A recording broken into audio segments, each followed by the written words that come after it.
أيها المستمعون الكرام، السلام عليكم ورحمة الله وبركاته.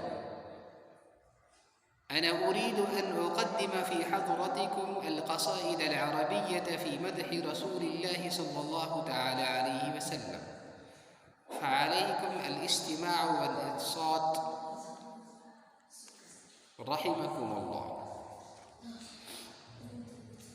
من الله مشهود يلوح ويشهد، من الله مشهود يلوح ويشهد، وضم الإله اسم النبي إلى اسمه، وضم الإله اسم النبي إلى اسمه، إذا قال في الخمس المؤذن أشهد، وشق له من اسمه ليجله، وشق له من اسمه ليجله، فذو العرش محمود وهذا محمد، نبي أتانا بعد ياس وفترة، نبي أتانا بعد ياس وفترة، من الرسل والأوثان في الأرض تعبد، فأمسى سراجا مستنيرا وهاديا،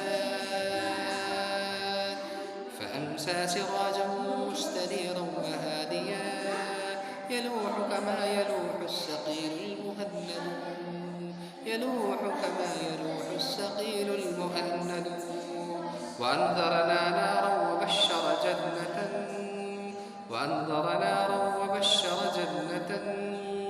وعلمنا الإسلام فالله نحمده، وعلمنا الإسلام فالله نحمده،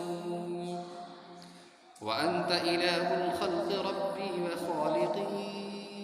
وأنت إله الخلق ربي وخالقي، بذلك ما عمرت في الناس يشهد،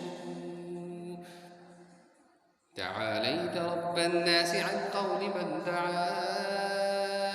تعاليت رب الناس عن قول من دعا، سواك إلها أنت أعلى وأمجد، تعاليت رب الناس عن قول من دعا، سواك إله وأنت أعلى وأمجد، لك الحمد والنعماء والأمر كله، لك الحمد والنعماء والأمر كله،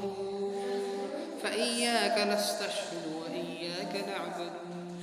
فإياك نستشهد وإياك نعبد. والسلام عليكم ورحمة